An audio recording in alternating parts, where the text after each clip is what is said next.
aloha Josh. This is Malika with MauiNow.com. We just want to help spread your story and get you as much support as we possibly can. Why don't you first start by telling me Trucker's story? Trucker's story. Well, he is a 1.5-year-old, and he was vibrant and full of energy, running into all kinds of stuff and chasing after his older siblings. But probably about 2 months ago, he started teething, and we thought that he was just kind of taking it really hard, harder than our other children. He was really lethargic. He'd kind of have like a low-grade fever, and we also noticed that his abdomen was kind of growing big, but there's not many 1-year-old boys that don't appear to have skinny little legs and kind of a big opu. He also ended up getting a black eye probably about, I'd say, a month ago now, and that is also one of the signs of the cancer that he has. But along with that, being that he's a 1.5-year-old, his nickname, we always called him Dinkin because he's always running into stuff. He's got like a lump on top of lumps and falling downstairs and, just being a typical 1-year-old. So we didn't think much of it, except for the fact that I never saw him get the black eye, and my wife never saw him get the black eye. So I asked her, and she didn't remember him hitting anything, and vice versa. And usually when he gets hurt, he'd come and tell us, or we're always with him, so one of us would see it happen. And the next day I flew out to Seattle for a funeral, and I came back on Monday the 24th, and my wife wasn't there to pick me up at the airport. And I called her, and I was like, "Babe, where are you? I need a ride." And she said she was at the doctor's office and that they were doing blood work on Trucker Boy and that she couldn't leave. So I asked her why she couldn't leave, and she said the doctor wanted to tell her something. And I kind of knew at that point that there was something serious going on, so I asked her to ask the doctor if she could run to the airport, pick me up, and then I could be there when the doctor talked to us. She came pick me up, we went in there, and the doctor said, "Your son's hemoglobin is really, really low. He needs to have an emergency blood transfusion. He's got to be flown to Oahu. We found a mass in his abdomen." And that was kind of the start of his story, kind of the start of this journey. And that was probably about 3 weeks ago. So you flew to Oahu? Well, first we got admitted into Maui Memorial because his blood hemoglobin for a child his age should be around 14, but it was actually done by 5. So he had to have, I think he got 2 transfusions that night to get his blood high enough that he could fly, make him stable enough that he could fly. Mm-hmm. And then we flew to Oahu on the 25th, which was a Tuesday. And when you got to Oahu, when did you find out exactly what it was? What was going through your head? How did it all kind of come about? Well, that's kind of the I think, challenging part with this whole scenario is that it wasn't like we got the prognosis all at once. The Kaiser Honolulu Hospital, they started doing some tests on him right away, some blood work. And then the next morning, the doctor came in and told us that he had cancer. Then they kind of went over what it potentially could be. They told us it could be one of 2 cancers. They were still unsure about what it was. They said it could be a potential cancer called Wilms cancer, which is the cancer of the kidney, or it could be this other cancer, neuroblastoma, but they weren't sure yet. So we started researching that, and not that you would want to ever wish cancer on your child, but we started hoping that it would be Wilms cancer. It's an encapsulated cancer that is a lot easier to remove. You can kind of remove the tumor and then start chemotherapy after that, and it has a pretty good success rate, where neuroblastoma can be a very highly aggressive cancer that wraps itself around organs, all the blood vessels, and everything that's in its path. It just kind of entangles everything up, and it spreads really rapidly and doesn't have a very high success rate. So later in that week, we had a biopsy done, and it came back that it was neuroblastoma, and that was pretty devastating. And then we had to, after that, stage it. 4 stages where it's crossed over the abdomen or it's metastasizing, which means it's spreading throughout your body's systems. And they recognized that it was metastasizing. They wanted to do a bone marrow test, so they put 2 needles in his hips and pulled bone marrow out, and then they also wanted to do another bone scan, several different kinds of bone scans to see if it spread to his bone. So we had to wait for the classification and the rating, the risk assessment of the cancer.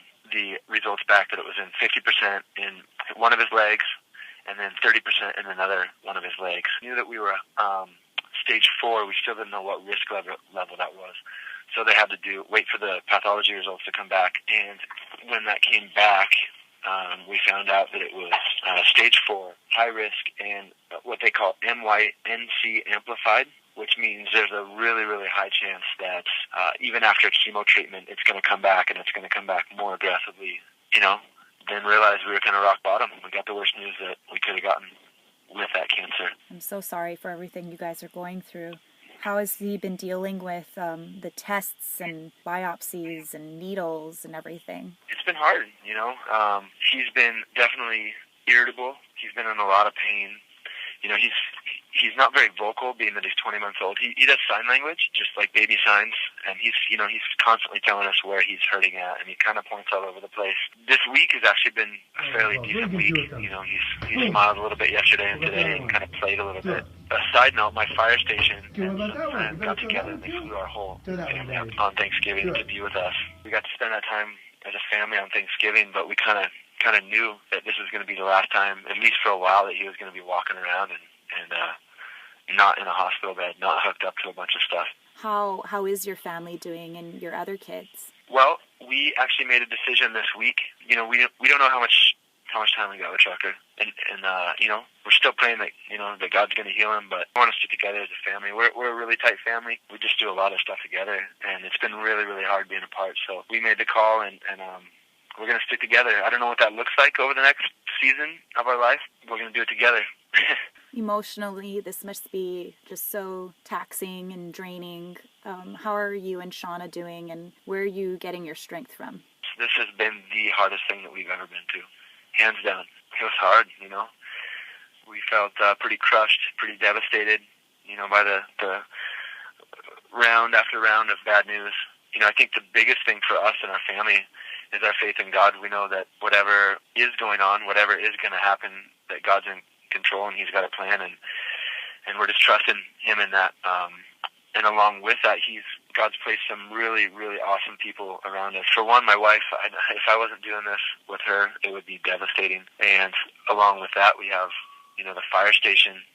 The fire department has been unreal. There's just been amazing support that has come out of that. Guys working for me, you know, just guys helping us financially, people offering to mow our lawn and do, you know, all kinds of stuff. And then our church Ohana has been incredible too. And just everybody. I mean, there's people that we don't even know who are showing up in the hospital here in Oahu and bringing us meals.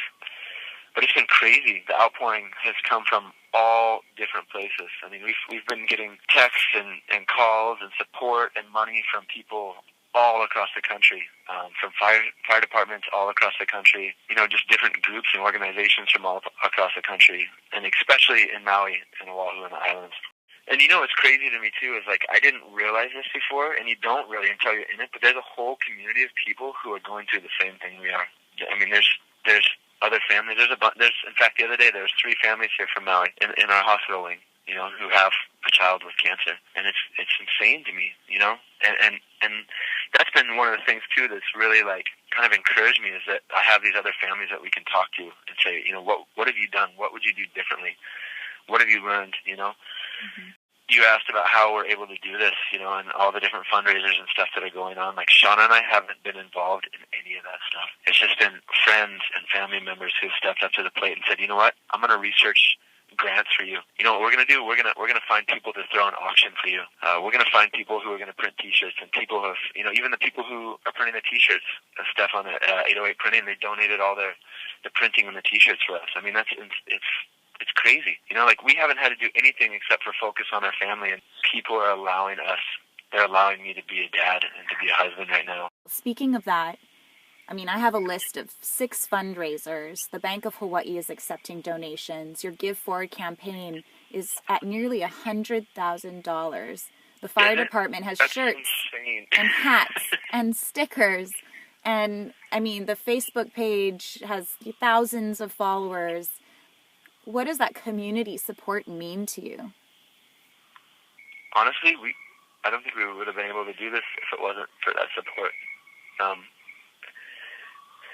You know, there's been times when it's been hard to stand, but we've been able to do it because of the people helping hold us up, you know, and that's the only reason we've been able to do this, is because of all the outpouring of love and support that people have given us. So it's huge. My vocabulary cannot do the things that I feel in my heart justice towards everybody. It's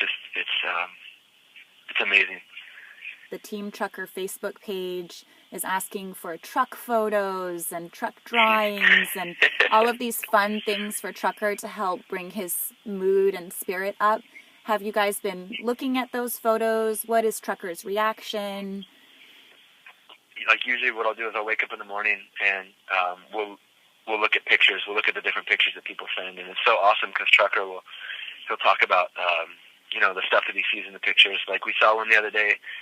I forget which fire department it was, but they were shooting water on fire, and he was like, "Hot, Dad, hot," and he was trying to blow on it, like blow it out, like a kid would blow on soup if it was hot. So yeah, it's awesome. We look at all the pictures and the videos that people post, and he loves it. I mean, fire trucks are his favorite toy, so it's been pretty amazing, pretty cool for him because it brings him so much joy to do that.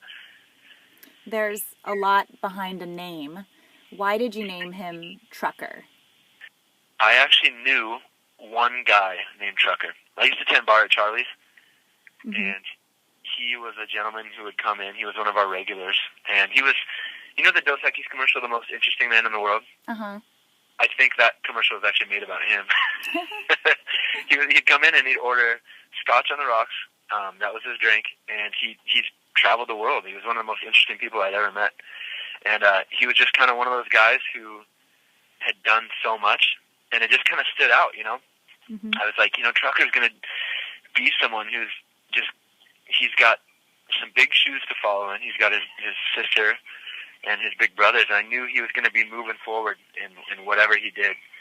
And it just kind of made me think about that guy Trucker who I'd met, like I said, who'd been all over the world and traveled and kind of just done so many interesting things, and I just thought it was fitting for him. And what's your Christmas wish for Trucker? My Christmas wish? That his cancer would be gone. Whew. Well, I know from all of us at Maui Now, everyone on Maui, and as you've seen over the last couple of months, just the support that you have statewide and from people, across the world, really. We wish you the best. We've posted links to all of the fundraisers that are currently underway, and we'll put information up on how people can help. Thank you so much, Joshua, for sharing your story. And from all of us, just give Trucker a big, huge hug. And I will do. As everyone says, keep on trucking. Keep on trucking. Just from the bottom of our heart, from the bottom of my heart, from just the bottom of my family's heart, we are so grateful for all the love and support that people are giving to our family. And I know I can't, there's so many people involved in what we're going on that I can't individually thank everybody. I want to. I'm trying to. But we have so much stuff going on with Trucker that it's just I can't. So if you could just let everybody know we are really, really grateful, and we thank you. And we love everyone who's just serving our family in this time.